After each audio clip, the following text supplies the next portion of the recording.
على سيدنا مولانا محمد وعلى سيدنا مولانا محمد عرش حق نے مسینہ دے رفعت رسول اللہ کی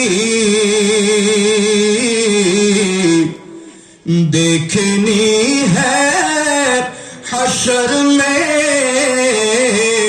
عزت رسول اللہ کی اللہم صلی على سيدنا مولانا محمد وعلى آل سيدنا مولانا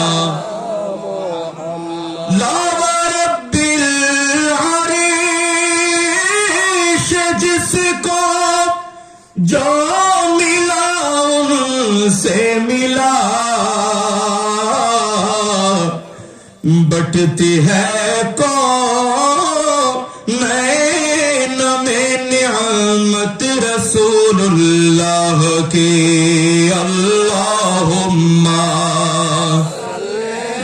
على سيدنا مولانا محمد وعلى آل سيدنا مولانا محمد সকলে একটু মোহব্বতের আওয়াজে জিকির করি লা ইলাহা ইল্লাল্লাহ লা ইলাহা illallah জোড়ে লা ইলাহা illallah জোড়ে লা ইলাহা লা হাসবি রাব্বি জাল্লাল্লাহ মা ফি কলবি গায়রুল্লাহ সবাই হাসবি রাব্বি জাল্লাল্লাহ মা ফি কলবি গায়রুল্লাহ নূর মুহাম্মদ সাল্লাল্লাহ বলো নূর মুহাম্মদ সাল্লাল্লাহ লা ইলাহা ইল্লাল্লাহ লা ইলাহা ও সবাই লা ইলাহা লা জোড়ে লা ইলাহা কত সুন্দর মদিনা আমরা কেমনে যাব জানি না কত সুন্দর মদিনা আমরা কেমনে যাব জানি না দয়াল আল্লাহ দয়া করো দয়াল আল্লাহ দয়া করো নসিব করো মদিনা লা ইলাহা ও জোড়ে লা ইলাহা সবাই লা ইলাহা লা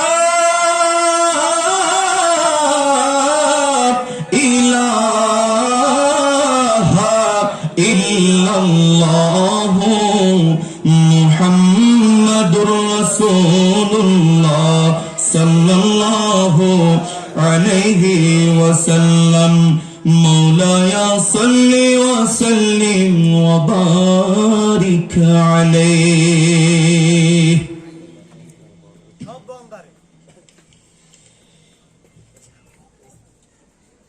আব্দুল করিম মাস্টার বাড়ি বাইতুল আমান জামে মসজিদের উদ্যোগে প্রতি বৎসরের ন্যায় এই বৎসরও একদিন ব্যাপী 15তম বার্ষিক ওয়াজ ও দোয়ার মাহফিলে সম্মানিত প্রধান আলোচক, প্রধান অতিথি, বিশেষ আলোচক বিশেষ অতিথিবৃন্দ, সম্মানিত সভাপতি, মাহফিল ইন্তেজামিয়া কমিটি, সম্মানিত পরিচালক, স্টেজে এবং প্যান্ডেলের মধ্যে উপস্থিত আমার সম্মানিত ভাই এবং বাবারা, সকলের প্রতি আমার আন্তরিক সালাম। আসসালামু আলাইকুম ওয়া রাহমাতুল্লাহি ওয়া বারাকাতুহু। দেরি করে আসছি বলে রাগ করে আছেন, অনেকেই সালামের জবাব দেন নাই, আমি ক্ষমা চেয়ে নিচ্ছি। অনেক দূর থেকে এসেছি আমি, আপনাদের দোয়ায় আসলে এমন একটা মসজিদে দায়িত্বে আছি যেখান থেকে আসাটাও বড় মুশকিল। চট্টগ্রামের মধ্যে 5টা বড় মসজিদের মধ্যে একটা বড় মসজিদ নাসিরাবাদ শাহী জামে মসজিদ, একদম খুলশির মধ্যে, ভিআইপি এলাকার মধ্যে। তো জুমা না পড়িয়ে যে আসবো সেটাও সম্ভব ছিল না। যাই হোক, জুমা পড়ে রাস্তার অবস্থা তো বর্তমানে কেমন চলতেছে আপনারা সকলেই জানেন। কুয়াশার কারণেও দেরি হয়েছে এদিকে বাইক টানতে, সব মিলিয়ে দেরি হয়েছে, তার জন্য ক্ষমা প্রার্থী। মাহফিল কমিটি সহ সকলের কাছে আমি ক্ষমা প্রার্থী, আমাকে আল্লাহর রাস্তে ক্ষমা করুন। আমি আবারও সালাম দিচ্ছি, সওয়াবের নিয়তে সালামের জবাবটা নিবেন। আসসালামু আলাইকুম ওয়া রাহমাতুল্লাহি ওয়া বারাকাতুহু। এখানে অনেক গণ্যমান্য ব্যক্তিবর্গ, ওলামায়ে কেরাম, আমার শ্রদ্ধাভাজন অনেকের নাম রয়েছে, আমি কারোর নাম নিলাম না, কেউ মনে কষ্ট নিবেন না। স্টেজে অনেকে উপস্থিত আছেন, সম্মানিত ব্যক্তি, যিনাদের দোয়ার বরকতে আমি আজকে এখানে। বলেন আলহামদুলিল্লাহ। কথা বলেন ঠিক কিনা? আপনারা আমাদের জন্য দোয়া করেন তো? তো আপনাদের দোয়ার বরকতে এখানে আসতে পেরেছি। কথা বলেন ঠিক কিনা? তো আপনাদের ঋণ কখনোই পরিশোধ করা আমার পক্ষে সম্ভব না, ক্ষমা চেয়ে নিচ্ছি, কারণ আমি নিলাম না। আমি সরাসরি আলোচনায় চলে যাব। সম্মানিত উপস্থিতি, আমি পবিত্র কালামুল্লাহ শরীফের সূরা আম্বিয়ার একটি আয়াত তেলাওয়াত করেছি। আয়াতটি হচ্ছে বিসমিল্লাহির রহমানির রহিম, ওয়ালাকাদ কাতাবনা ফিজ জাবুর মিন বা'দির যিকর আন্নাল আরদা ইয়ারিসুহা ইবাদিয়াস সালিহুন। একটু মহব্বতের আওয়াজে বলুন সুবহানাল্লাহ। আমি জানি এই আয়াতের ব্যাখ্যা যখন আপনাদের সামনে আমি বলবো, এই আয়াতের অর্থটা যখন আমি বলবো, আপনাদের সুবহানাল্লাহর আওয়াজ আরো বেড়ে যাবে।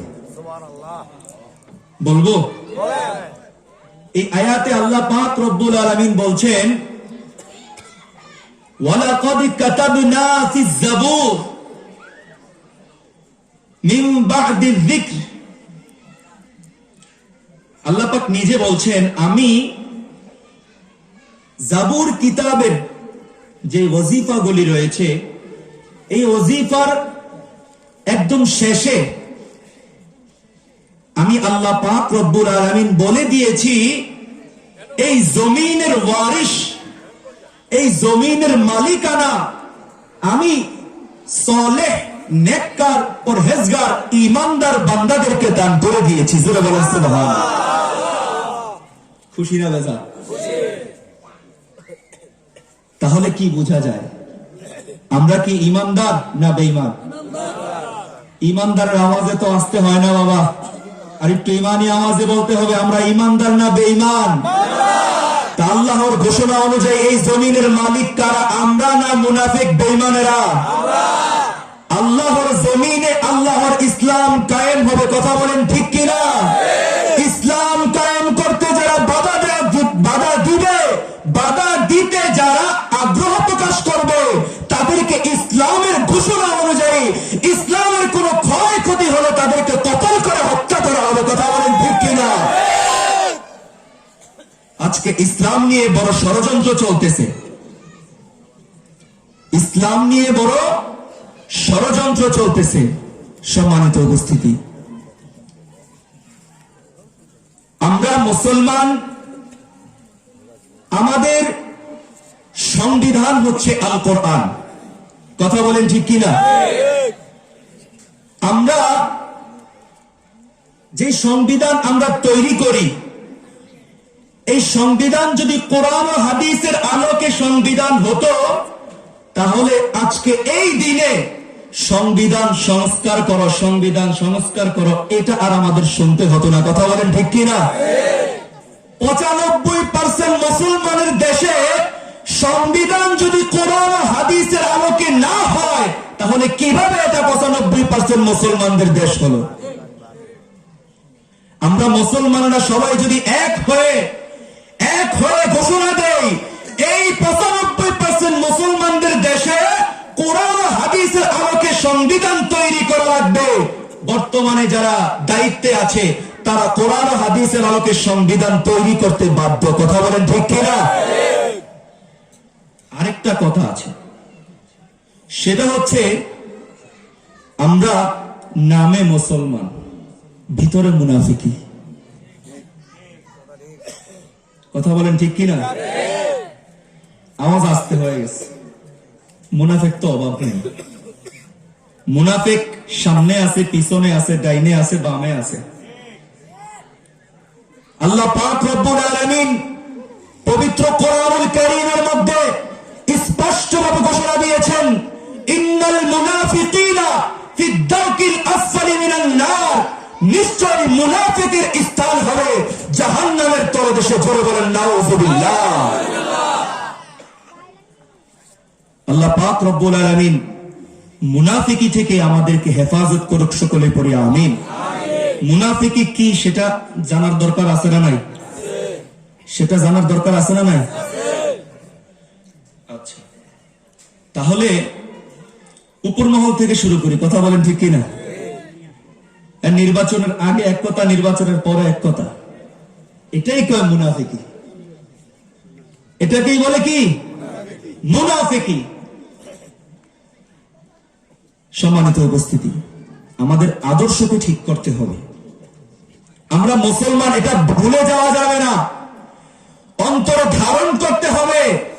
আমরা আখিরি নবীর উম্মত, যেই নবীর উম্মতকে আল্লাহ পাক রব্বুল আলামিন কোরআনুল কারীমের মাধ্যমে ঘোষণা দিয়ে দিয়েছেন, কুনতুম খায়রা উম্মাতিন উখরিজাত লিন-নাস, গোটা জগতের সমস্ত মানুষের মধ্যে সর্বশ্রেষ্ঠ মানুষ হচ্ছে আখিরি নবীর উম্মত। জোরে বলেন সুবহানাল্লাহ।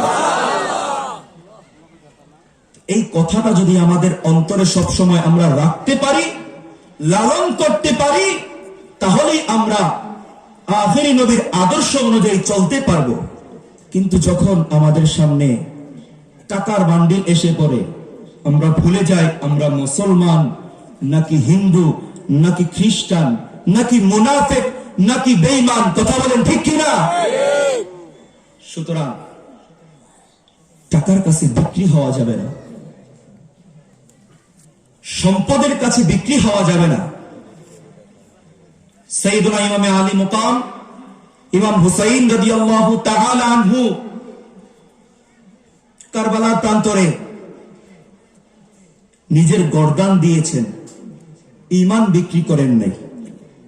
এটাই হচ্ছে মুসলমানদের আদর্শ। এমন আদর্শ অন্তরে লালন করতে হবে। যেই পরিস্থিতি বর্তমান জমানায় চলছে, গাজওয়াতুল হিন্দ এর ঘ্রাণ পাওয়া যাচ্ছে। যে কোনো মুহূর্তে ডাক আসতে পারে ইসলামের জন্য, হে যুবক তোমার জানকে দিতে প্রস্তুত আছো কিনা? তখন নিজের জানের মায়া ত্যাগ করে নিজের রক্ত দিয়ে ইসলামের পতাকাকে উত্তোলন করে রাখতে কে কে প্রস্তুত? দুইটা হাত তুলে দেন। নারে তাকবীর, নারে তাকবীর। আল্লাহ পাক আমাদেরকে ইসলামের জন্য কবুল করুক, সকলে বলি আল্লাহুম্মা আমিন। ইসলামের খেদমত করে নিজের জীবনকে বিলিয়ে দেওয়ার জন্য কবুল করুক, পড়ি আমিন। সম্মানিত উপস্থিতি, অনেক শীত পড়েছে। রাত্র বেশি করা সম্ভব না, এই জন্য আলোচনা বেশি দীর্ঘায়িত হবে না।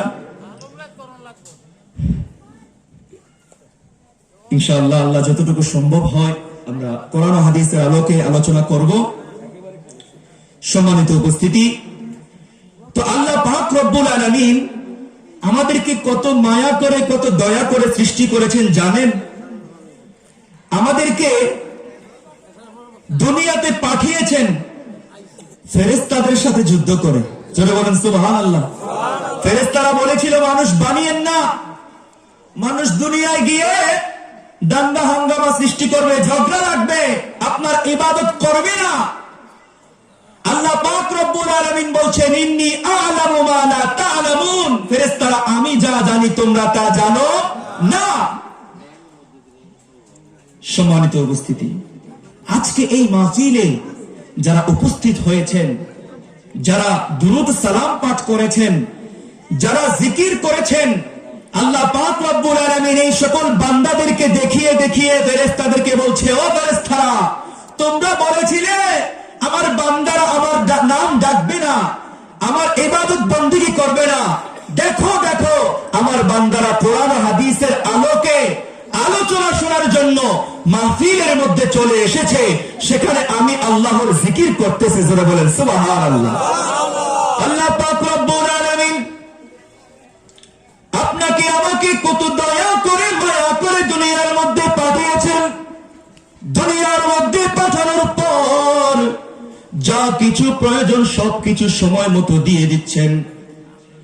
প্রতিদিন ফজরের ওয়াক্ত যখন শুরু হয়, আল্লাহ পাক রব্বুল আলামিন রহমতের ফেরেশতা দিয়ে প্রত্যেকটা ঈমানদার মুমিন মুসলমানদের ঘরে ঘরে একটা স্পেশাল রিজিক পাঠিয়ে দেয়।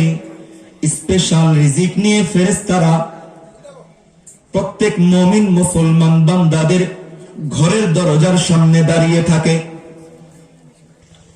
ফজরের আযান যখন হয়, যে মুমিন বান্দা নামাজ আদায় করার জন্য মসজিদের উদ্দেশ্যে রওনা হয়, যখন তার ঘরের দরজাটা খুলে, সাথে সাথে ওই রহমতের ফেরেশতার মাধ্যমে আল্লাহ পাক রব্বুল আলামিন যে স্পেশাল রিজিক পাঠিয়েছিলেন, সেই স্পেশাল রিজিক ফেরেশতা ওই ঘরের মধ্যে পাঠিয়ে দেয়। জোরে বলেন সুবহানাল্লাহ। আল্লাহ পাক রব্বুল আলামিন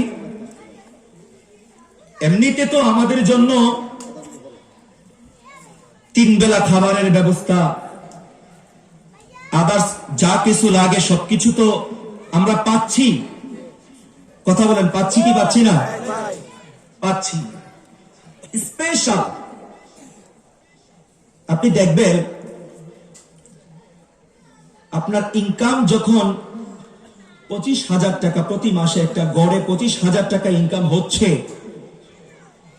মাঝখান দিয়ে দেখবেন কোন এক মাসে একটু বেশি ইনকাম হচ্ছে। অবশ্য ঘুষ সুদ এরকম কিছু না, হালাল পন্থায়। এরকম হয় কি হয় না? মাঝে মাঝে হয় কি হয় না? এরকম, এটা হচ্ছে স্পেশাল। এটা আল্লাহ পাক রব্বুল আলামিন দয়া করে আপনাকে দান করেছেন। তো এরকম কিছু স্পেশাল রিজিক ফেরেশতার মাধ্যমে ঈমানদার বান্দার ঘরের মধ্যে পাঠিয়ে দেয়। একটু আওয়াজ করে বলেন না সুবহানাল্লাহ। শীতে কি আপনাদেরকে জমিয়ে রেখেছে? শীতে জমিয়ে রেখেছে? তাহলে আওয়াজ এত কম কেন? আওয়াজ কম নিয়ে আমার ওয়াজ করার অভ্যাস নাই, আওয়াজ জোরে দিতে হবে। আপনারা কি মনে করেছেন এই সুবহানাল্লাহ, আলহামদুলিল্লাহ, ঠিক বেঠিক এগুলো বললে কোনো সওয়াব নাই? সওয়াব আছে না নাই? আরে কেমন সওয়াব? একবার সুবহানাল্লাহ বললে দুনিয়ার অর্ধেক পরিমাণ সওয়াব আল্লাহ দান করে দেয়। খুশি না বেজার? খুশি হলে আরেকটু আওয়াজ করে বলেন সুবহানাল্লাহ। তো আল্লাহ পাক রব্বুল আলামিন এই ফেরেশতাদের মাধ্যমে মুমিন বান্দার ঘরে যখন স্পেশাল রিজিক পাঠিয়ে দেয়, তো ফজরের মুসল্লি কম হয় না বেশি হয়? ফজরের মুসল্লি কম হয়। মসজিদে অন্যান্য ওয়াক্তে 4-5 রাকাত 4-5 কাতার যা হয়, ফজরের নামাজে এক কাতারও হয় না। কথা বলেন ঠিক কিনা? তো এই মুমিন বান্দাদের মাঝে কিছু কিছু বান্দা ঘুমিয়ে থাকে, ঘরের মধ্যে ঘুমিয়ে থাকে, নামাজ পড়তে উঠে না। তখন ফেরেশতা ডাক দিয়ে বলে, মালিক কার ঘরে পাঠাইলা? সে তো ঘুমাইতেছে, রিজিক কারে দিব? ফেরেশতা কি বলে, কার ঘরে পাঠাইছো মালিক? রিজিক কাকে দিব? সে তো ঘুমাচ্ছে। আল্লাহ পাক বলে, আরেকটু অপেক্ষা করো, দেখো সূর্য উদয় পর্যন্ত আমার বান্দা উঠে কিনা। আমার বান্দা হয়তো উঠবে, একটু অপেক্ষা করো। সূর্য উদয় হয়ে যায়, বান্দা এখনো ঘুমাচ্ছে, উঠে না। মালিক সূর্য উঠে গিয়েছে, কখন উঠবে? আরেকটু অপেক্ষা করো। 7টা বেজে যায়, 8টা বেজে যায়, 10টা বেজে যায়, তারপর অনেক বান্দার ঘুম ভাঙে না। এমন আছে না নাই?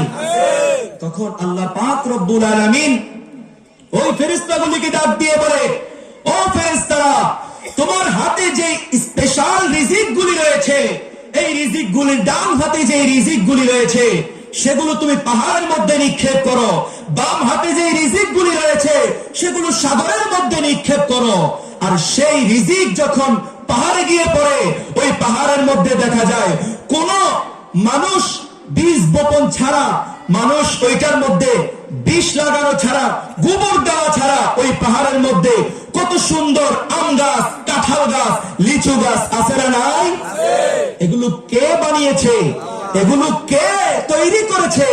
এগুলো ওই ইমানদার যখন ফজরের নামাজ না পড়ে ঘুমিয়ে থাকে, তার রিজিক যখন ফেরেশতা ওই পাহাড়ের মধ্যে নিক্ষেপ করে, ওই পাহাড় থেকে ওই রিজিকের সুন্দর আম গাছ, লিচু গাছ, কাঁঠাল গাছ, কলা গাছ আল্লাহ পাক রব্বুল আলামিন সৃষ্টি করে দেয়। জোরে বলেন সুবহানাল্লাহ। ওই সাগরের মধ্যে এত বড় তিমি মাছ, এত বড় ডলফিন মাছ, এই মাছকে কে রিজিক দেয়? এই মাছের রিজিক কোত্থেকে আসে? এই মাছের রিজিক ইমানদার বান্দা যখন ঘুমিয়ে থাকে, তার ঘরে যখন স্পেশাল রিজিক না যায়, ওই বান্দার রিজিক যখন সাগরের মধ্যে নিক্ষেপ করা হয়, ওই রিজিক গিয়েও ডলফিন মাছ, তিমি মাছ, এই সকল মাছের খাবার হয়ে যায়। জোরে বলেন সুবহানাল্লাহ। আল্লাহ পাক রব্বুল আলামিনের মাখলুক কি শুধু মানুষ নাকি আরো আছে? আরো আছে না নাই? কতজন না, সরি, কত মাখলুকাত আছে? 18,000, মতান্তরে আরো বেশি।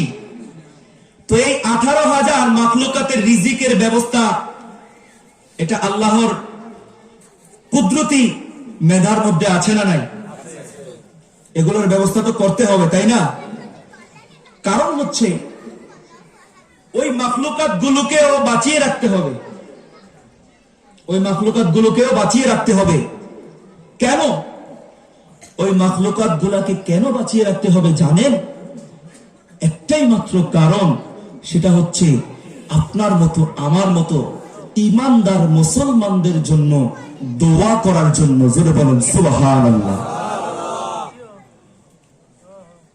এই গাছপালা, তরু লতা, সাগরের মাছ, যা কিছু আছে সবকিছু সদা সর্বদা মানুষের জন্য দোয়া করতে থাকে। জোরে বলেন সুবহানাল্লাহ।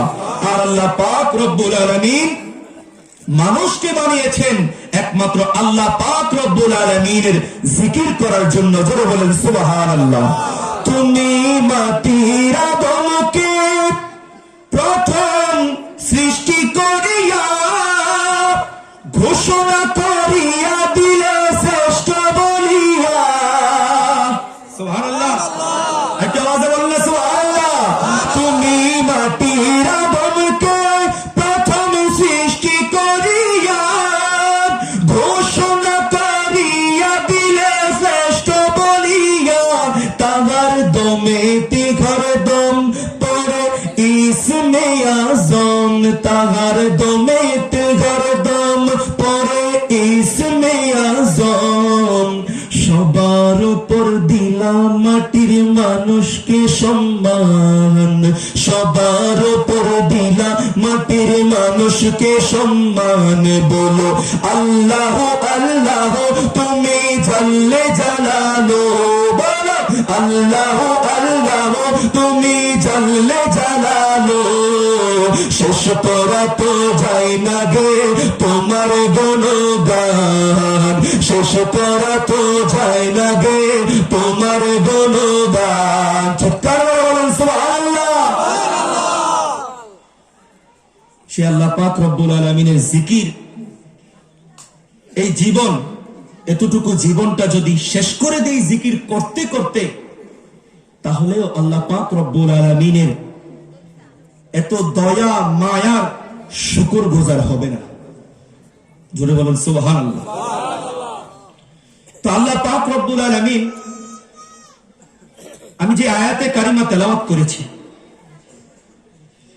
সে আয়াতে আল্লাহ পাক রব্বুল আলামিন বলছেন, ওয়ালাকাদ কাতাবনা ফিজ জাবুর মিন বাদি যিকরি আন্নাল আরদা ইয়ারিসুহা ইবাদিয়াস সালিহুন। হে আমার সালেহ বান্দারা, মুমিন বান্দারা, তোমরা শুনে নাও, আমি আল্লাহ পাক রব্বুল আলামিন এই জমিনের মালিকানা, এই জমিনের ওয়ারিশ তোমাদেরকে দান করে দিয়েছি। জোরে বলেন সুবহানাল্লাহ। তো এই জমিনে প্রতিনিধিত্ব করবে ঈমানদার মুসলমান। জোরে বলেন সুবহানাল্লাহ। অনেক প্রতিনিধি আসবে যাবে, অনেক প্রতিনিধি আসবে যাবে, কারো অস্তিত্ব থাকবে না, কিন্তু হযরতে ওমর রাদিয়াল্লাহু তাআলা আনহু যেই প্রতিনিধিত্ব করে গিয়েছেন, ইসলামী রাজত্ব যে করে গিয়েছেন, তার মতো কোন বেঈমান মুনাফিক এমন প্রতিনিধিত্ব করতে পারে নাই। কথা বলেন ঠিক কিনা? হযরতে ওমর রাদিয়াল্লাহু তাআলা আনহু গোটা জাহানের অর্ধেক রাজত্ব করেছেন। চলে বলেন সুবহানাল্লাহ। এক শিক্ষক, হিন্দু শিক্ষক মুসলমান ছাত্রদেরকে বলছে যে দেখো আজকে আমেরিকা, কানাডা, রাশিয়া তারা কত এগিয়ে গিয়েছে। হিন্দু শিক্ষক মুসলমান ছাত্রদেরকে বলছে তারা কত এগিয়ে গিয়েছে, কিন্তু মুসলমানরা কেন এত আগাতে পারছে না। তখন এক মুসলিম শিক্ষার্থী শিক্ষককে উত্তর দিল যে আমরা যতটুকু এগিয়েছি আজ থেকে 1400 বছর পূর্বে, আমাদের মতো আসতে তোমাদের আরো 1500 বছর সময় লাগবে। জোরে বলেন সুবহানাল্লাহ। হয়তোবা মুসলমানেরা আরাম আয়েশ পেয়ে ঘুমিয়ে গিয়েছে, কিন্তু তাদের ঈমানকে ছেড়ে দেয় নাই। যে কোনো সময় মুসলমানদের অস্তিত্ব রক্ষার্থে মুসলমান তাদের জীবন দিয়ে, রক্ত দিয়ে পরিচয় করিয়ে দিবে মুসলমানেরা কতটুকু এগিয়ে গিয়েছে। জোরে বলেন সুবহানাল্লাহ। হযরত ওমর রাদিয়াল্লাহু তাআলা আনহু কেমন শাসক ছিলেন, কেমন ভাবে রাষ্ট্র পরিচালনা করেছেন। রোমের বাদশার এক দূত হযরত ওমর রাদিয়াল্লাহু তাআলা আনহুর দরবারে গেলেন।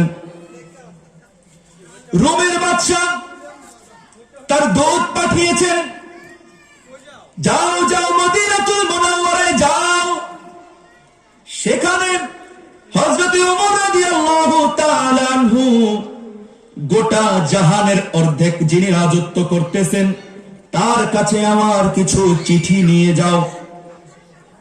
রোমের বাদশার দূত যখন মদিনাতুল মুনাওয়ারায় গেলেন, মদিনাতুল মুনাওয়ারায় গিয়ে রোমের বাদশার যেই প্রাসাদ রয়েছে, সেই প্রাসাদের মতো প্রাসাদ খুঁজতেছে। রাজা বাদশারা তো অবশ্যই প্রাসাদের মধ্যে থাকবে, প্রাসাদ ছাড়া তো তারা কোথাও নিরাপদ না। এই জন্য রোমের বাদশার প্রাসাদের মতো বা তার চাইতে বড় প্রাসাদ ওই দূত খুঁজতেছে। যিনি অর্ধজাহানের রাজত্ব করছেন, তার প্রাসাদের যে এটা কি বড় হবে না ছোট হবে? রোম তো একটা শহর, ধরেন একটা দেশ, তো এই দেশটার চাইতে গোটা পৃথিবীর অর্ধেক বড় না ছোট? অনেক বড়, অনেক বড়। তো এই অর্ধেক জাহানের রাজত্ব যিনি করছেন সেই রাজার প্রাসাদ কি ছোট হবে না বড় হবে? বড় হবে। রোমের প্রাসাদ, রোমের বাদশার দূত মদিনায় গিয়েছেন যে প্রাসাদ খুঁজতেছে রাজা কোথায়। তখন মদিনাতুল মুনাওয়ারায় যেই সকল সাহাবায়ে কেরাম ঘোরাফেরা করতেছিলেন ওই সকল সাহাবায়ে কেরামদেরকে জিজ্ঞাসা করলেন, ও সাহাবায়ে কেরাম, ও নবীর সাহাবায়ে কেরাম, তোমাদের বাদশা হযরত ওমর রাদিয়াল্লাহু তাআলা আনহুর প্রাসাদ কোথায়? আমি তার সাথে দেখা করতে চাই। রোমের বাদশা কিছু চিঠি দিয়েছেন, সেগুলো মদিনার বাদশা হযরত ওমর রাদিয়াল্লাহু তাআলা আনহুর কাছে পৌঁছাইতে চাই। সাহাবায়ে কেরাম ডাক দিয়ে বলে, যাও যাও যাও, ওই যে দেখা যায় মরুভূমির মাঝখানে একটি গাছ দেখা যায়, ওই গাছের নিচে একজন লোক শুয়ে আছে, যাও যাও যাও তিনার সাথে দেখা করো।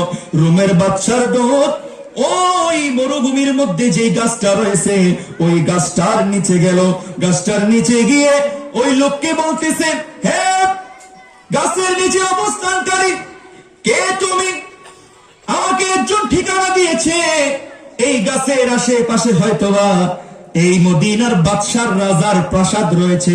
মদিনার বাদশার রাজার প্রাসাদটা কোথায় আমাকে একটু দেখায় দাও। বলে, কি দরকার, কি জন্য এসেছ? বলে, রোমের বাদশা কিছু চিঠি পাঠিয়েছে হযরত ওমর রাদিয়াল্লাহু তাআলা আনহুর কাছে পৌঁছে দেওয়ার জন্য। তখন হযরত ওমর রাদিয়াল্লাহু তাআলা আনহু ডাক দিয়ে বলে, হে রোমের বাদশার দূত, তুমি যার কাছে এসেছো আমি সেই ওমর রাদিয়াল্লাহু তাআলা আনহু গাছের নিচে অবস্থান করতেছি। জোরে জোরে বলেন সুবহানাল্লাহ। কি ব্যাপার?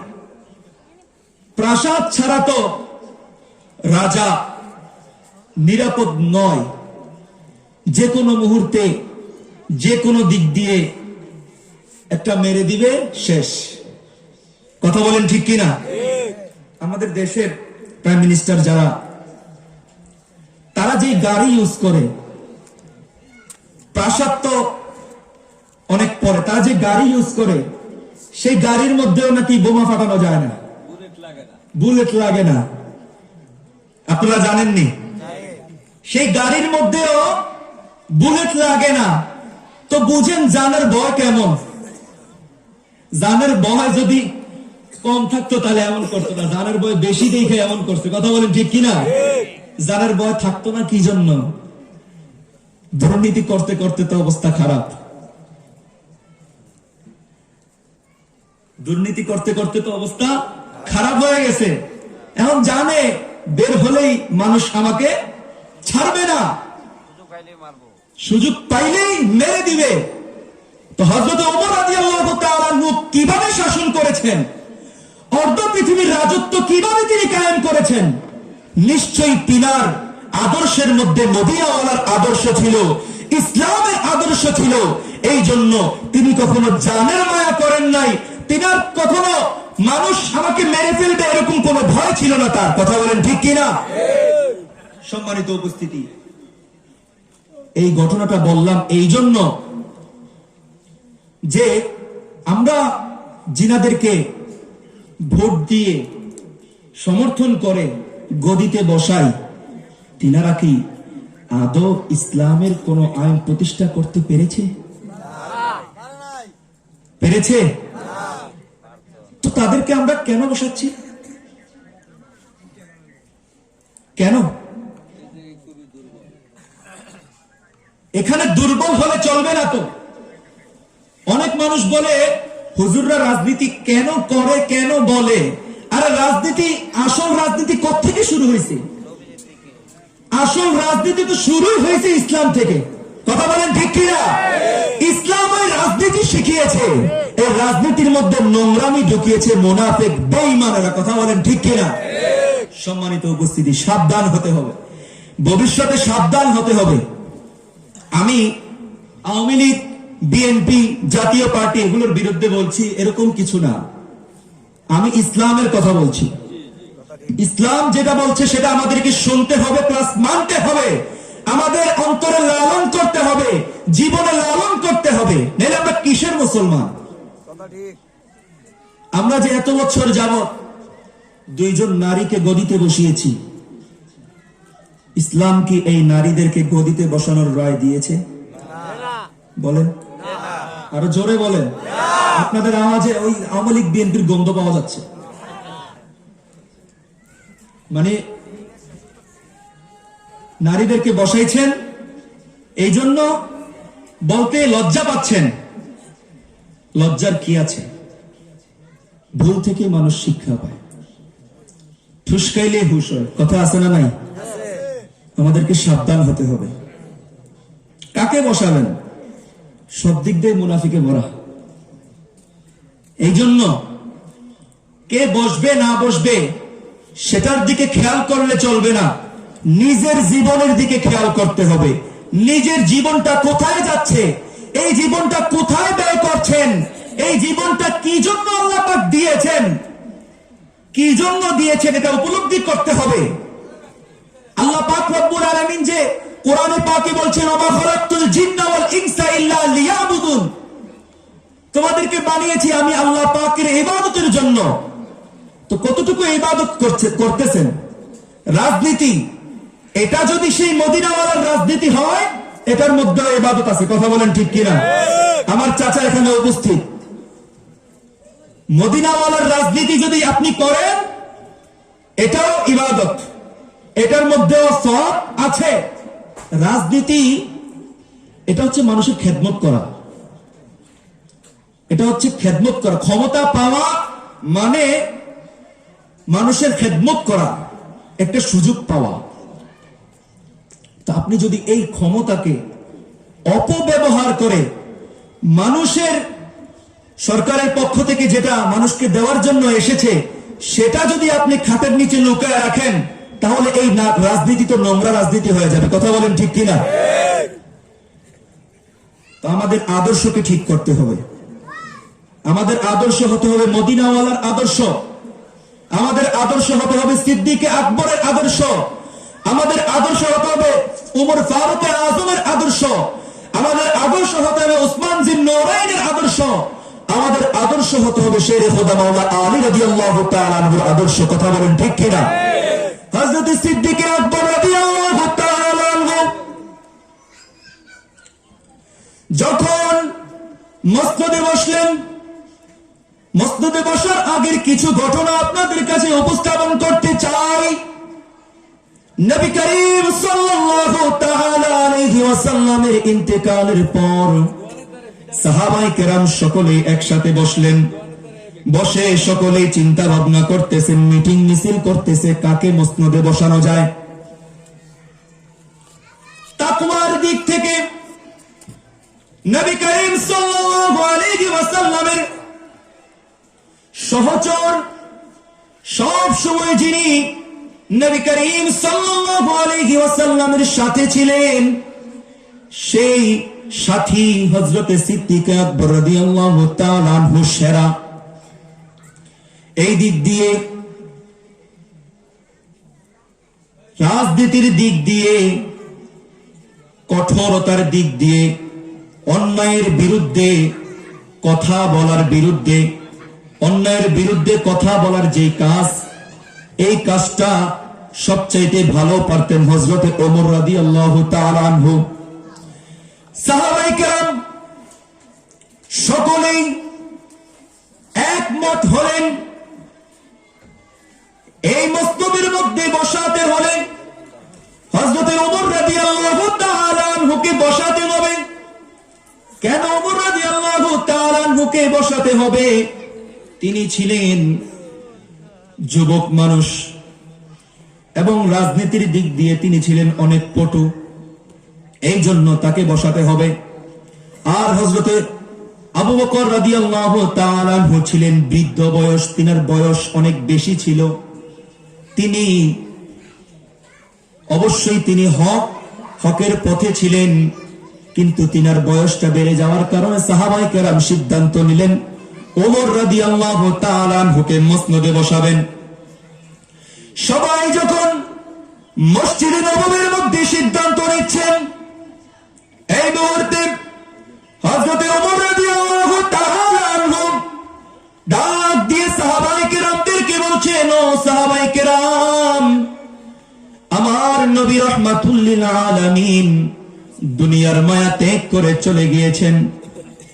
তিনি আমাদের কাছে খেলাফতের দায়িত্ব দিয়েছেন। এই খেলাফতের দায়িত্ব আপনারা সকলেই একমত হয়েছেন আমাকে এই খেলাফতের দায়িত্ব দিবেন। কিন্তু আমি হযরত ওমর বলছি, আমি খেলাফতের দায়িত্ব নিতে চাই না। কেননা আমার সামনে যিনি আছেন হযরতে আবু বকর রাদিয়াল্লাহু তাআলা আনহু, তিনি আমার রাসূলের খুব কাছাকাছি ছিলেন। তাকওয়ার দিক থেকে, দানশীলতার দিক থেকে, সব সময় আমলের দিক থেকে আবু বকর রাদিয়াল্লাহু তাআলা আনহু আমাদের সবার চাইতে বেশি ছিলেন। যিনাকে আমার নবী রাহমাতুল লিল আলামিন ঘোষণা দিয়েছেন, আফদালুন নাসি বাদাল আম্বিয়া, সমস্ত নবী রাসূলের পর সকল মানুষের সেরা মানুষ যিনি, তিনি হচ্ছেন হযরতে আবু বকর রাদিয়াল্লাহু তাআলা আনহু। সুতরাং খেলাফতের দায়িত্ব আমি নিতে চাই না যতদিন হযরতে আবু বকর রাদিয়াল্লাহু তাআলা আনহু জীবিত আছেন, ততদিন আবু বকর রাদিয়াল্লাহু তাআলা আনহু খেলাফতের দায়িত্ব পালন করবেন। জোরে বলেন সুবহানাল্লাহ। আবু বকর রাদিয়াল্লাহু তাআলা আনহু খেলাফতের দায়িত্ব হাতে নিলেন। সকল সাহাবায়ে কেরাম তিনার কাছে বায়াত গ্রহণ করলেন। সকল সাহাবায়ে কেরামের উদ্দেশ্যে আবু বকর রাদিয়াল্লাহু তাআলা আনহু একটি বক্তৃতা পেশ করলেন। বক্তৃতার শুরুতেই তিনি বলছেন, ওই আল্লাহর কসম, ওয়াল্লাহি কোনদিনও আমি এই ক্ষমতায় বসার জন্য আল্লাহর কাছে দোয়া করি নাই। জোরে বলেন সুবহানাল্লাহ। অর্থাৎ ক্ষমতার লোভ ছিলই না তার, ক্ষমতার লোভ ছিলই না। ওয়াল্লাহি আল্লাহর কসম করে বলছি, এই ক্ষমতার লোভ আমি কখনোই করি নাই, কখনোই এই ক্ষমতা চাই না। তোমরা যেহেতু আমাকে মনোনীত করেছো, সকল সাহাবায়ে কেরাম আমাকে মনোনীত করেছে, এই জন্য আমি দায়িত্ব নিচ্ছি। তবে শোনো, আমি কয়েকটা শর্ত দিয়ে দায়িত্ব পালন করব। কি শর্ত? কি শর্ত? আবু বকর রাদিয়াল্লাহু তাআলা আনহু ডাক দিয়ে বলেন, ও সাহাবায়ে কেরাম, ও নবীর সাহাবায়ে কেরাম, তোমাদের মধ্যে সবচাইতে দুর্বল মানুষ যে, জিনার কথা বলার কোনো সুযোগ নাই, জিনার ঘরে কোনো খাবার নাই, যিনি অনেক গরিব, এমন এমন মানুষ জিনারা রয়েছে, ওই সকল মানুষদের সহযোগিতা, ওই সকল মানুষদের কথা শোনা, এটা আমি সবার আগে দায়িত্ব পালন করব। জোরে জোরে কোন সুবহানাল্লাহ। আবু বকর রাদিয়াল্লাহু তাআলা আনহু বলছেন, সমাজে যারা গরিব, সমাজে যারা অসহায়, যাদের কথার দাম সমাজের মানুষ দেয় না, ওই সকল মানুষদের কথা আমি আগে শুনবো, ওই সকল মানুষদের ঘরে আমি আগে খাবার পৌঁছে দেব। যারা অসহায়, তাদের সহায় আমি আবু বকর রাদিয়াল্লাহু তাআলা আনহু হয়ে গেলাম। জোরে বলেন সুবহানাল্লাহ। এই আদর্শই হচ্ছে ইসলামের আদর্শ। কিন্তু আজকে তার বিপরীত, কথা বলেন ঠিক কিনা? তার বিপরীত চলতেছে। হযরত আবু বকর রাদিয়াল্লাহু তাআলা আনহু সাহাবায়ে কেরামদেরকে ডাক দিয়ে বলেন, ও আমার সাহাবায়ে কেরাম, আমার দ্বিতীয় কথা হচ্ছে এই সমাজ থেকে মাদক দ্রব্য দূর করতে হবে। আবু বকর রাদিয়াল্লাহু তাআলা আনহু সকল সাহাবায়ে কেরামদের সামনে ঘোষণা দিয়ে দিলেন, ও নবীর সাহাবায়ে কেরাম, শুনে নাও, শুনে নাও, যেই সমাজের মধ্যে মাদক দ্রব্য চলবে, যেই সমাজের মধ্যে অশ্লীলতা বেহায়াপনা চলবে, ওই সমাজের মধ্যে আল্লাহ পাক রব্বুল আলামিন ঢালাওভাবে সবার উপর গজব নাজিল করবে। জোরে বলেন নাউজুবিল্লাহ। নারে তাকবীর। আওয়াজ করে বলেন নারে তাকবীর। প্রধান অতিথির আগমন, প্রধান অতিথির আগমন মাহফিল কমিটির পক্ষ থেকে, মাহফিল কমিটির পক্ষ থেকে সম্মানিত উপস্থিতি,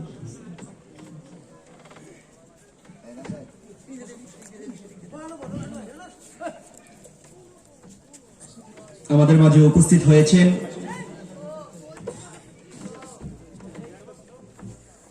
বিশিষ্ট সমাজসেবক দানবীর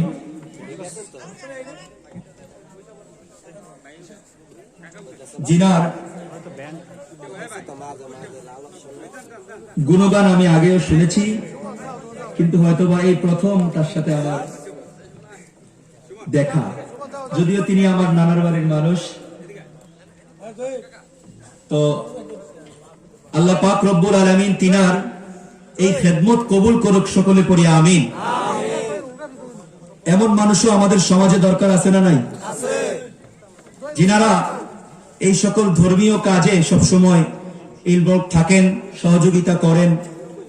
আল্লাহ পাক রব্বুল আলামিন তিনাদেরকে আরো বেশি বেশি করে সমাজের খেদমত করার তৌফিক দান করুক এবং তিনার রুজি রোজগারের মধ্যে হালাল উপার্জনের দরজাকে আল্লাহ পাক আরো প্রশস্ত করে দেয়। আরো জোরে বলেন আমিন। হারাম থেকে বেঁচে থাকার তৌফিক দান করুক, জোরে বলেন আমিন। কষ্ট নিবেন না। হারাম থেকে বেঁচে থাকার কথাটা এই জন্য বললাম, যাদের টাকা বেশি হয়ে যায়, অর্থাৎ মাইন্ড করবেন না প্লিজ, যাদের টাকা বেশি হয়, ধন সম্পদ বেশি হয়, তাদের হারাম পন্থায় আয় করার রাস্তাটা সহজ হয়ে যায়। কথা বলেন ঠিক কিনা? কথা বলেন ঠিক কিনা? এই জন্য সবসময় দোয়া করবেন যে আল্লাহ পাক রব্বুল আলামিন আমাদেরকে হারাম থেকে বেঁচে থাকার তৌফিক দান করুক, সকলে পড়ি আমিন। সম্মানিত উপস্থিতি, যে কথাটা বলছিলাম, হযরতে আবু বকর রাদিয়াল্লাহু তাআলা আনহু তিনি যখন মসনদে বসলেন, মানুষদের সামনে তিনি ভাষণ দিচ্ছেন যে আমার সমাজের যে মানুষ সবচেয়ে অসহায়, যেই মানুষের কথা সমাজ দাম দেয় না, ওই মানুষের কথা আমি সবার আগে শুনবো, ওই মানুষের ঘরে আমি খাবার আগে পৌঁছে দিব, জোরে বলেন সুবহানাল্লাহ। এবং সমাজ থেকে মাদক দ্রব্য, বেহায়াপনা, অশ্লীলতা এগুলো আমি দূর করবো, জোরে বলেন সুবহানাল্লাহ। আমাদের সমাজে মাদক দ্রব্য সেবন করার মতো মানুষ আছে না নাই? একটু আওয়াজ করবেন, আছে না নাই? অশ্লীলতা, বেহায়াপনা করে এমন মানুষ আছে না নাই? এই সকল অশ্লীলতা, বেহায়াপনার বিরুদ্ধে আমাদেরকে সোচ্চার হতে হবে। সমাজে যারা দায়িত্বে আছেন, মেম্বার, চেয়ারম্যান যিনারা দায়িত্বে আছেন, সমাজ সেবক যিনারা দায়িত্বে আছেন, মসজিদ কমিটির মধ্যে যারা দায়িত্বে আছেন, সমাজের পঞ্চায়েত কমিটির মধ্যে যারা দায়িত্বে আছেন, তিনাদের কাছে আজকে আমি আরজ করে দিতে চাই, এই সমাজ থেকে যতদিন পর্যন্ত অশ্লীলতা, বেহায়াপনা, নারী এবং এই সকল মদ, জুয়া এই সকল দূর না করবেন, ততদিন পর্যন্ত এই সমাজের মধ্যে শান্তি বর্ষিত হবে না। কথা বলেন ঠিক কিনা? সমাজের মধ্যে শান্তি আনতে হলে, শান্তি প্রতিষ্ঠা করতে হলে আগে আপনাকে অশ্লীলতা, বেহায়াপনা দূর করতে হবে। কথা বলেন ঠিক কিনা? আপনাকে মাদক দূর করতে হবে, ধরে ধরে মাদক দূর করতে হবে। এখন দেখা যায় তার উল্টা, যিনি ক্ষমতায় বসেন, যিনি মেম্বার হন, যিনি চেয়ারম্যান হন, তিনি ওই সকল মাদক ব্যবসায়ী, ওই সকল মাদকখোর যে সকল যুবক রয়েছে, ওই সকল যুবকদেরকে পিছন থেকে আশকারা দেয়। কথা বলেন ঠিক কিনা? এমন মেম্বার, চেয়ারম্যান আছে না নাই? আল্লাহ তাদেরকে হেদায়েত দান করুক, সকলে পড়ি আমিন। আমাদের এলাকায় নাই, আমি জানি।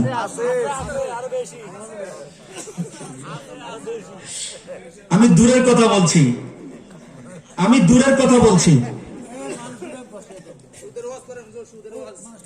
অবশ্যই অবশ্যই, সুদ তো আরো বহুত খারাপ জিনিস,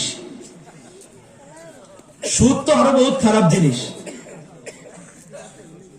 এখন সমাজে যিনারা দায়িত্বে আছে, তিনারা যতদিন পর্যন্ত সোজা না হবে, সমাজের মানুষও ততদিন পর্যন্ত সোজা হবে না। সম্মানিত উপস্থিত, যিনারা দাঁড়িয়ে আছেন, মেহেরবানি করে বসে যান। আমার বয়ান কি খুব খারাপ লাগছে? বেশি খারাপ লাগছে? যদি ভালো লাগে একটু মেহরবানি করে বসে যান। আমি আপনাদেরই সন্তান, আপনারই ভাই, আপনারই ছেলে, এরকমই কিছু হব আর কি। তো আমি যেটা বলছিলাম, সমাজের গণ্যমান্য ব্যক্তিবর্গরা যতদিন ভালো না হবে, সমাজের যুবক ছেলে পেলে তিনারাও ততদিন ভালো হবে না। আমার মসজিদ কমিটি বলতেছে, হুজুর মসজিদ থেকে চেয়ার কিভাবে বিলুপ্ত করা যায়, মসজিদ থেকে চেয়ার কিভাবে বিলুপ্ত করা যায়। তা আমি মসজিদ কমিটিকে বললাম যে কমিটির লোক যতদিন পর্যন্ত চেয়ারে নামাজ পড়বে ততদিন এই চেয়ার বিলুপ্ত করা যাবে না। কথা বলেন ঠিক কিনা? কারণ মুসল্লিদেরকে যখন বলতে যাবো, এ মুসল্লি আপনি চেয়ারে কেন নামাজ পড়ছেন, বসে পড়েন, পাগুলো সামনের দিকে দিয়ে পড়েন, আসন দিয়ে পড়েন, তারপর চেয়ারে বসে নামাজ পড়েন না, তখন ওই মুসল্লি দেখায় দিন মসজিদের মোতাওয়াল্লি, মসজিদের সভাপতি, মসজিদের সেক্রেটারি চেয়ারে বসে নামাজ পড়ে, তাদেরকে গিয়ে বলেন আমাদেরকে আগে বললেন না, তাদেরকে আগে বলেন। কথা বলেন ঠিক কিনা? মানুষ বলবে কিনা? এই জন্য মসজিদের সভাপতিকে আগে ঠিক হতে হবে। কথা বলেন ঠিক কিনা? মসজিদের সভাপতির মুখে যদি দাড়ি না থাকে, তাহলে বলেন ওই মসজিদের মুসল্লি যুবক ওই এলাকার তারা দাড়ি রাখবে? দাড়ি রাখাটা এটা একটা সুন্নত আমল। এটা এই জন্য বুঝাচ্ছি, মসজিদের সভাপতি হতে হবে এমন একজন মানুষ যিনি 5 ওয়াক্ত নামাজ পড়ে। কথা বলেন ঠিক কিনা? যিনি 5 ওয়াক্ত নামাজ পড়ে, শুধু তা নয়, যিনি ইমামের পরবর্তীতে ইমাম যখন না থাকে তখন নামাজ পড়াতে পারবে। কথা বলেন ঠিক কিনা? এমন লোক মসজিদের সভাপতির দায়িত্ব রাখবেন। আজকাল দেখা যায় মসজিদের সভাপতি এমন মানুষ, মুখে নাই দাড়ি, শিক্ষা দীক্ষা কেমন আছে তাও জানা নাই, সারাক্ষণ শুধু ইমাম মুয়াজ্জিনের পিছে লাগিয়া থাকে। কথা বলেন ঠিক কিনা? এখন সমাজের মানুষ তাদেরকে সভাপতি বানায়, কিছু টাকা পয়সা পাবে। কথা বলেন ঠিক কিনা? তো এগুলো আমাদেরকে খেয়াল রাখতে হবে। টাকা পয়সা দেখ, টাকা পয়সা সে এমনিও দিবে, সেমনিও দিবে। যে ব্যক্তি টাকা পয়সা দিয়ে সভাপতি হতে চায়, ওই ব্যক্তির টাকা পয়সা মসজিদে দরকার নাই। কথা বলেন ঠিক কিনা? মসজিদ আল্লাহর ঘর, আল্লাহ কিভাবে মসজিদ চালাবে সেই সিদ্ধান্ত আল্লাহ নিবে। তোমার মতো ক্ষমতা নবীকে সভাপতির দায়িত্ব দেওয়া যাবে না। কথা বলেন ঠিক কিনা? টাকা দিয়ে ক্ষমতা কিনতে চায়, আছে না নাই এমন সভাপতি, এমন সেক্রেটারি আছে না নাই? এমন সেক্রেটারি আর সভাপতিকে কখনোই সমাজের কোন দায়িত্বে রাখা যাবে না। যারা টাকা দিয়ে মানুষ কিনতে চায়, এমন মানুষকে কখনোই দায়িত্বে আনা যাবে না। কথা বলেন ঠিক কিনা? তারা টাকা পেয়ে তাদের মানুষত্বকে ভুলে যায়, তারা টাকা পেয়ে তাদের মানুষত্বকে ভুলে যায়, মানবিকতা ভুলে যায়। তারা টাকা দিয়ে সবকিছু কিনতে চায়। এই জন্য আমি বলতে চাই, সমাজের মানুষ আপনারা সকলে সোচ্চার হয়ে যান। আপনারা যখন সোচ্চার হয়ে যাবেন, মসজিদ থেকে সুদখোর ঘুষখোর নেমে যাবে। কথা বলেন ঠিক কিনা? জনগণ যখন এক হয়ে যায়, সত্যের পথে থেকে জনগণ যে কোনো আন্দোলন করবে, সত্যের পথে থেকে, মাথায় রাখবেন, সত্যের পথে থেকে জনগণ যে কোনো আন্দোলন করবে, ওই আন্দোলনে 100% সাকসেস হবে। যারা বলেন সুবহানাল্লাহ। এই সিদ্ধান্ত, এটার নিয়ামত আল্লাহ পাক রব্বুল আলামিন তার হাবিবের মাধ্যমে উম্মতে মুহাম্মাদের জন্য দান করেছেন। যারা বলেন সুবহানাল্লাহ। আপনারা বর্তমান বিশ্বের পরিস্থিতি দেখতেছেন। বর্তমান বিশ্বে যেই সকল রাষ্ট্রগুলোতে, বাংলাদেশের কথা বাদ, সেটা আমি বলবো না এখানে, অন্যান্য রাষ্ট্রগুলোতে আপনি দেখতেছেন একটার পর একটা রাষ্ট্রের স্বৈরাচার যে সরকার যারা রয়েছে, যিনাদেরকে বলা হয়, ওই সকল স্বৈরাচার সরকারগুলো নেমে যাচ্ছে, ওই সকল সরকারগুলো পালিয়ে যাচ্ছে। কেন? আজকে যদি আপনি মানুষের খেদমত করতেন, মানুষের ভালো আচার আচরণ করতেন, মানুষের সাথে ক্ষমতার পাওয়ার না দেখিয়ে মানুষের খেদমতে নিজের জীবনকে আঞ্জাম দিতেন, মানুষ আপনাকে দৌড়াবে তো দূরের কথা, মানুষ আপনাকে বুকে টেনে নিবে। কথা বলেন ঠিক কিনা? আমি সামান্য একটু উদাহরণ দিব, যদিও উদাহরণটা দেওয়া উচিত না, আগেই বলে দিচ্ছি, যদিও উদাহরণটা দেওয়া উচিত না, তারপরেও আমি উদাহরণটা দিব। আপনারা অনেকেই বলতে পারেন আওয়ামী লীগের সব মানুষ খারাপ, কিন্তু নারায়ণগঞ্জের মেয়র সেলিনা হায়াত আইবি তিনিও কিন্তু আওয়ামী লীগের মানুষ। তিনি নারায়ণগঞ্জটাকে কি করেছেন জানেন? কি থেকে কি করেছেন আমি চোখে থেকে দেখেছি, আমি নিজে থেকে দেখেছি। তিনি মহিলা মানুষ, মহিলা মানুষ তো ক্ষমতায় বসানোই জায়েজ নাই, আগেই বলেছি, বলাটা ঠিক না, তারপরেও বলতে হচ্ছে বোঝানোর জন্য। তো আমাদের আদর্শ হতে হবে মদিনাওয়ালার আদর্শ। মদিনাওয়ালার আদর্শ যখন আপনি আপনার অন্তরে লালন করবেন, আপনি যখন সমাজের একদম নিম্ন মানুষ থাকবেন, তখন মানুষ আপনাকে দাম দিবে, আপনাকে সালাম দিবে, আপনাকে শ্রদ্ধা জানাবে। আপনার চেয়ারম্যান হওয়া লাগবে না, আপনার সালাম পাওয়ার জন্য চেয়ারম্যান হওয়া লাগবে না। মদিনাওয়ালার আদর্শকে অন্তরে লালন করেন, মানুষ আপনাকে এমনি এমনি সালাম দেবে। কথা বলেন ঠিক কিনা? সম্মানিত উপস্থিতি, আমরা আজ নামাজ থেকে অনেক দূরে চলে গিয়েছি, নামাজ থেকে অনেক দূরে চলে গিয়েছি। আল্লাহ পাক রব্বুল আলামিন পবিত্র কালামুল্লাহ শরীফে ইরশাদ করছেন, কদ আফলাহাল মুমিনুন, ওই সকল মুমিন সফল কাম করিয়াছে যিনারা আল্লাযীনা হুম ফি সলাতিহিম খাশিউন, খুশু খুজুর সাথে নামাজ আদায় করেছে। জোরে বলেন সুবহানাল্লাহ। আমরা আজকে নামাজ পড়ি, খুশু খুজুর সাথে পড়ি না।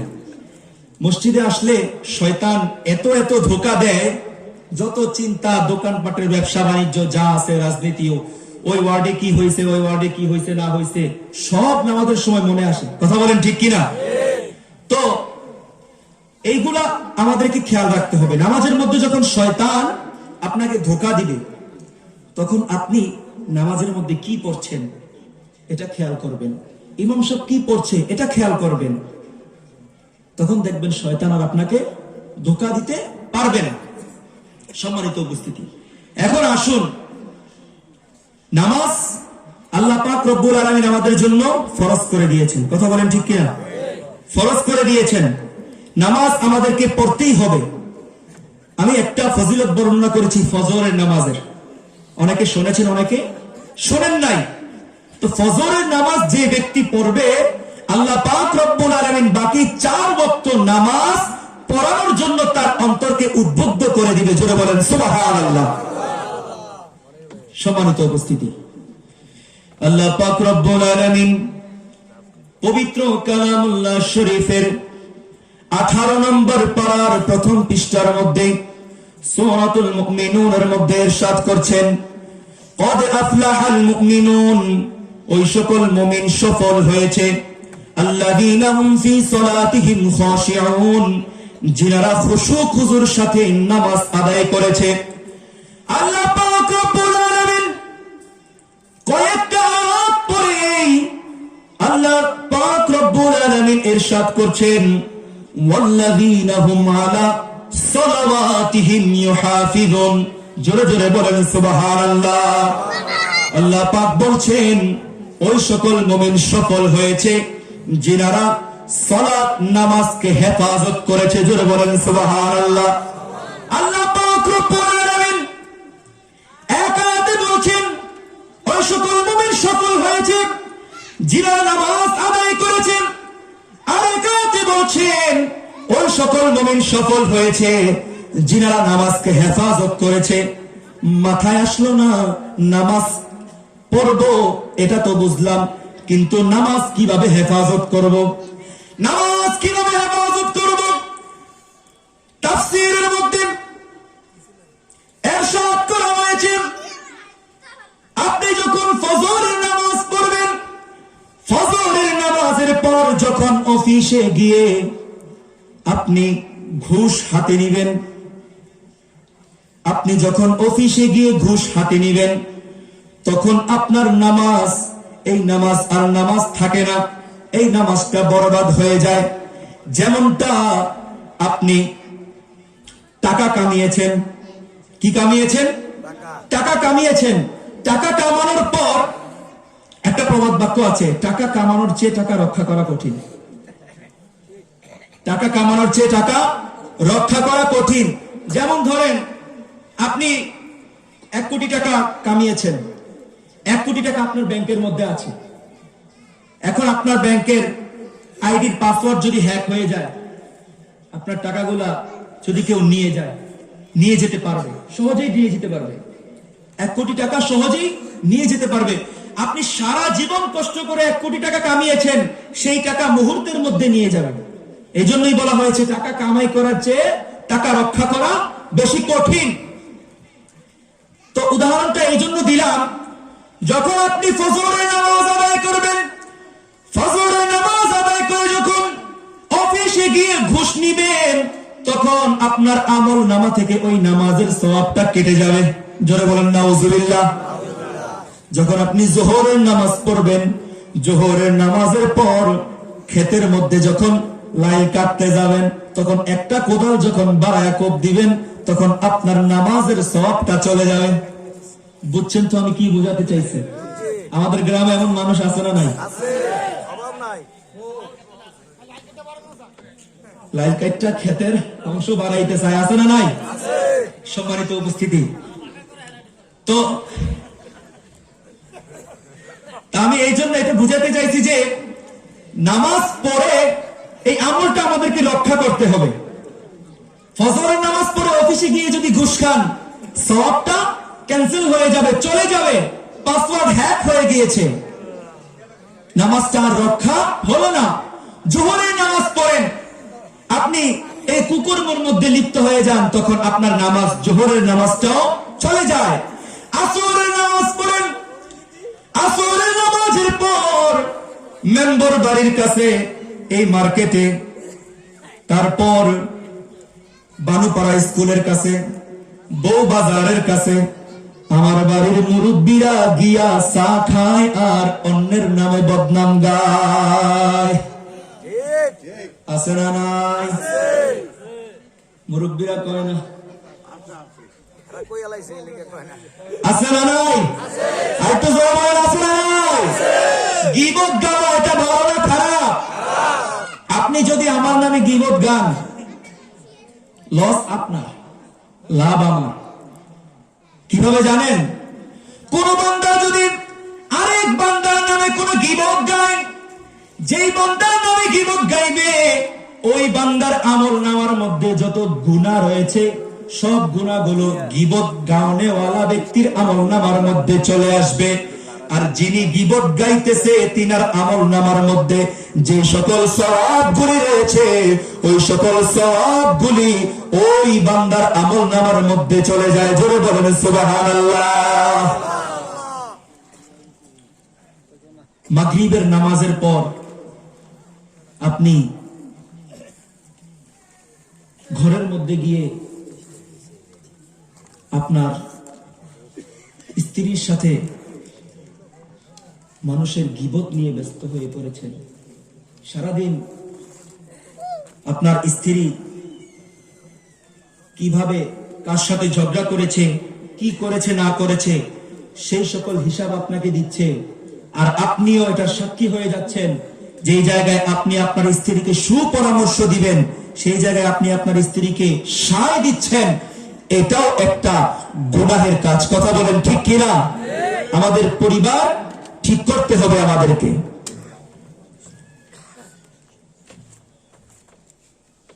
সম্মানিত উপস্থিতি, আমাদের মাহফিলের মেহমানগণ ধীরে ধীরে চলে আসতেছেন। আমার আলোচনাও আমি ইনশাআল্লাহ গুছিয়ে নিয়ে আসতেছি। আল্লাহ পাক রব্বুল আলামিন আজকের আলোচনাগুলি আমাদেরকে বুঝার এবং আমল করার তৌফিক দান করুক। সকলে পড়ি আল্লাহুম্মা আমিন। সম্মানিত উপস্থিতি, আল্লাহ পাক রব্বুল আলামিন দুনিয়ার মাঝে আমাদেরকে খলিফা হিসেবে প্রেরণ করেছেন। এই খলিফাদের কি দায়িত্ব আল্লাহ পাক রব্বুল আলামিন সেটাও পবিত্র কালামুল্লাহ শরীফের মাধ্যমে আমাদেরকে জানিয়ে দিয়েছেন। মানুষ দুনিয়ার মাঝে বিচরণ করবে, আল্লাহ পাক রব্বুল আলামিনের ইবাদত বন্দেগী করবে। এই ইবাদত বন্দেগীগুলি কিভাবে করবে, জীবনটা কিভাবে সাজাবে, জীবনটা কিভাবে পরিচালনা করবে, এটাও আমার রাহমাতুল লিল আলামিন আমাদেরকে শিখিয়ে দিয়েছেন। জোরে বলেন সুবহানাল্লাহ। সাহাবায়ে কিরাম সব সময় হকের পথে অটল থাকতেন। যেখানে গুনাহের কাজ হতো সাথে সাথে সাহাবায়ে কেরাম সেইখানে গিয়ে ওই কাজে বাধা দিতেন। আল্লাহ পাক রব্বুল আলামিন বান্দাদেরকে বলছেন, ও আমার বান্দারা, তোমরা তোমাদের জীবনটা কিভাবে পরিচালনা করতে চাও এটা যদি ভেবে থাকো, তাহলে আমি আল্লাহ পাক রব্বুল আলামিনের সাথে ঠিক ওই রকম ভাবে আচরণ করো। জোরে বলেন সুবহানাল্লাহ। আল্লাহ পাক রব্বুল আলামিন বলছেন, তোমাদের জীবনটা কিভাবে চলবে, কিভাবে জীবনটা সাজাবে, সুন্দর করবে, সুন্দর পথে চলবে নাকি অসুন্দর পথে চলবে, এইটা তোমরা ভেবে নাও যে আমি আল্লাহ পাক রব্বুল আলামিনের সাথে তোমার ব্যবহার যেমন হয় তোমার জীবনও ঠিক তেমন পরিচালনা হবে। জোরে বলেন সুবহানাল্লাহ। আল্লাহ পাক রব্বুল আলামিন বলছেন, ফাযকুরুনি আযকুরকুম, বান্দা তুমি আমাকে ডাকো আমিও তোমাকে স্মরণ করব, বা ডাকবো শাব্দিক অর্থে যেভাবেই নেন। তো আল্লাহ কি আমাদেরকে ডাকবে? আল্লাহ তো আমাদেরকে ডাকবে না। আল্লাহ আমাদেরকে আমাদের উপর রহমতের দৃষ্টি দিবেন। জোরে বলেন সুবহানাল্লাহ। আল্লাহকে আমরা ডাকবো আর আল্লাহ পাক রব্বুল আলামিন আমাদের উপর রহমতের দৃষ্টি দিবেন। এটাই হচ্ছে আল্লাহর জিকির। জোরে বলেন সুবহানাল্লাহ। সম্মানিত উপস্থিতি, আমাদেরকে সব সময় চিন্তা করতে হবে গুনাহ থেকে বেঁচে থাকার জন্য। গুনাহ যখন আমরা করব তখন আমাদের অন্তর একটা লাড়া দেয়। কথা বলেন ঠিক কিনা? ইমানদারদের অন্তরে একটা লাড়া দেয় যে হে মুমিন বান্দা, তুমি গুনাহ করতেছো, তুমি গুনাহ করতেছো, গুনাহের দিকে যায় না। আর যখন মুমিন বান্দারা কোন সওয়াবের কাজ করে তখন ইমানদারের অন্তর তাজা হয়ে যায়, উৎফুল্ল হয়ে যায় যে আজকে একটা ভালো কাজ করতে পেরেছি, আলহামদুলিল্লাহ। আল্লাহ পাক রব্বুল আলামিন আমাদেরকে সব সময় ভালো কাজগুলো করার তৌফিক দান করুক। সকলে পড়ি আমিন। আল্লাহ পাক রব্বুল আলামিন শয়তান তো পাঠিয়েছেন, শয়তান তার দায়িত্বে আছেন, সব সময় ধোঁকা দিবেন, কিন্তু গুনাহের কাজ থেকে বাঁচার জন্য তো আমাদেরকে উপায় বের করতে হবে। কথা বলেন ঠিক কিনা? উপায় বের করার দরকার আছে না নাই? যখন বান্দা কোন উপায় বের করবে যে গুনাহ থেকে বাঁচার জন্য, তখন আল্লাহ পাক রব্বুল আলামিন ওই বান্দার সহায় হয়ে ওই বান্দার রাস্তাকে প্রশস্ত করে দেয়। জোরে বলেন সুবহানাল্লাহ। হযরতে আব্দুল্লাহ ইবনে মুবারক রাহমাতুল্লাহি আলাইহি, তিনার বাবা মুবারক রাহমাতুল্লাহি আলাইহি, তিনি ছিলেন এক মালিকের দাস যিনি আনার বাগান পরিচালনা করতেন।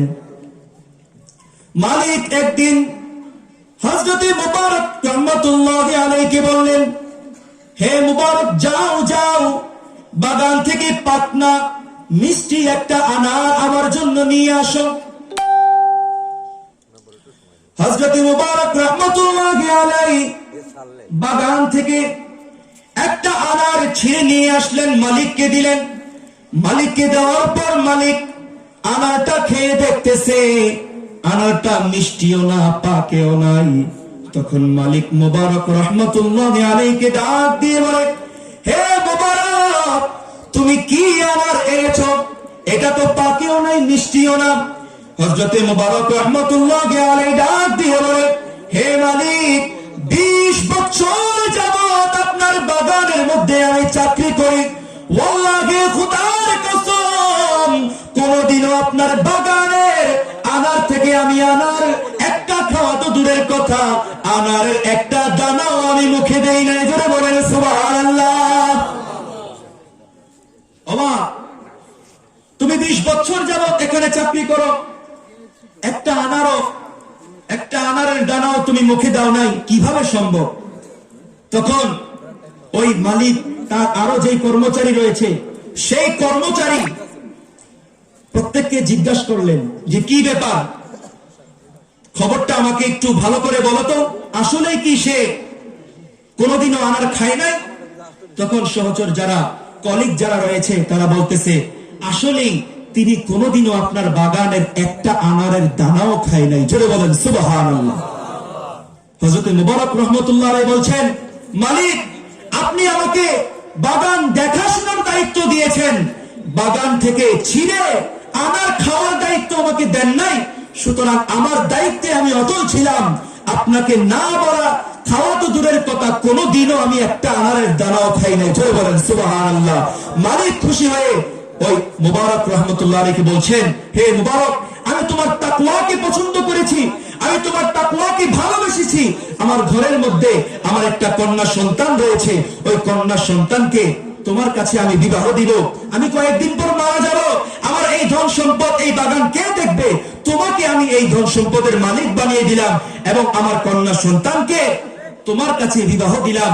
সেই ঘর থেকে হযরত আব্দুল্লাহ ইবনে মুবারক রহমতুল্লাহ আলাইহি জন্মগ্রহণ করেছেন।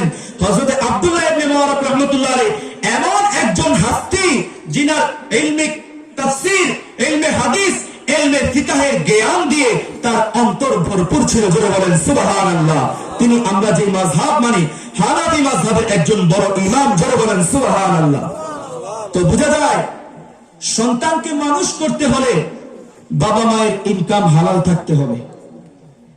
সন্তানকে মানুষ করতে হলে বাবা মায়ের ইনকাম হালাল থাকতে হবে।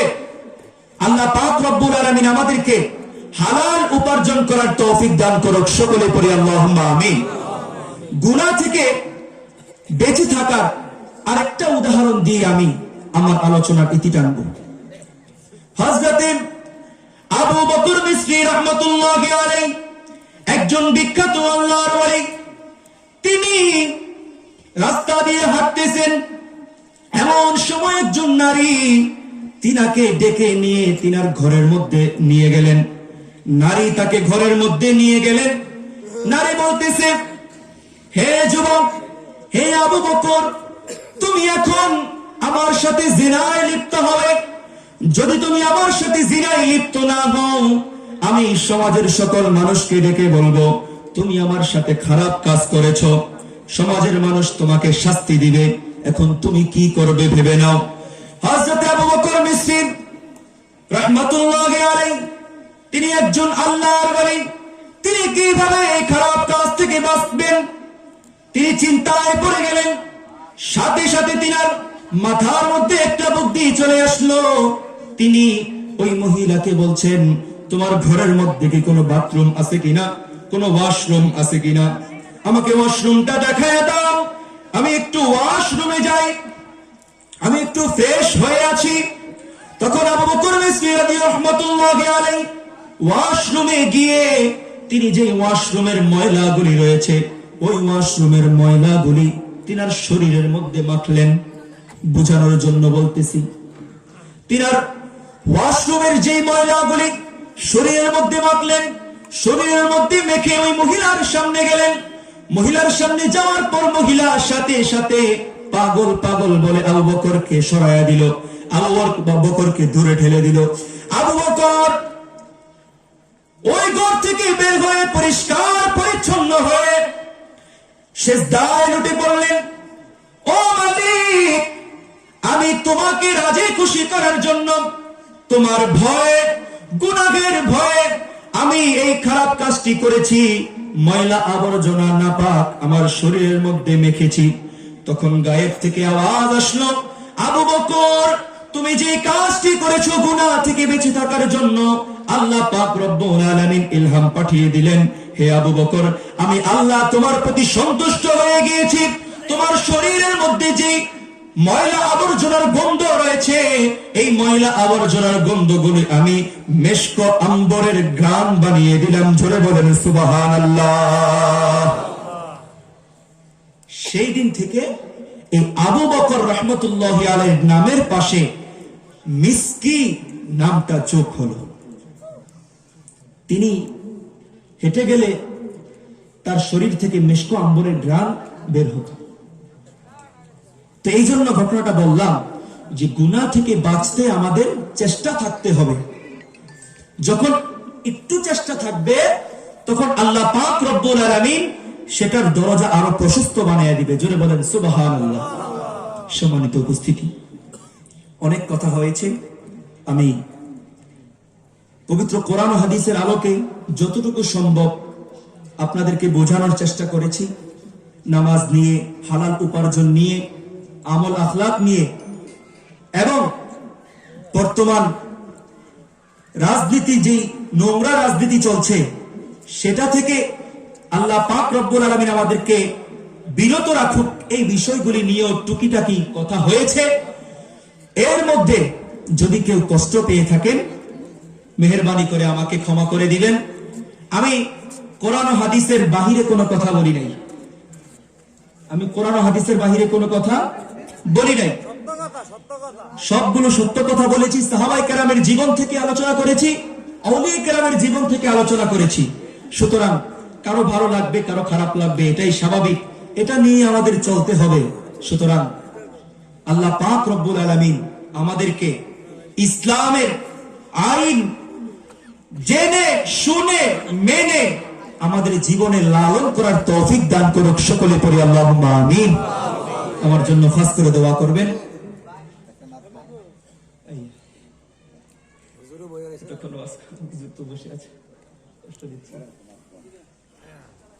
আমার চাচা রিকোয়েস্ট করেছে একটা, আপনারা শুনবেন তো?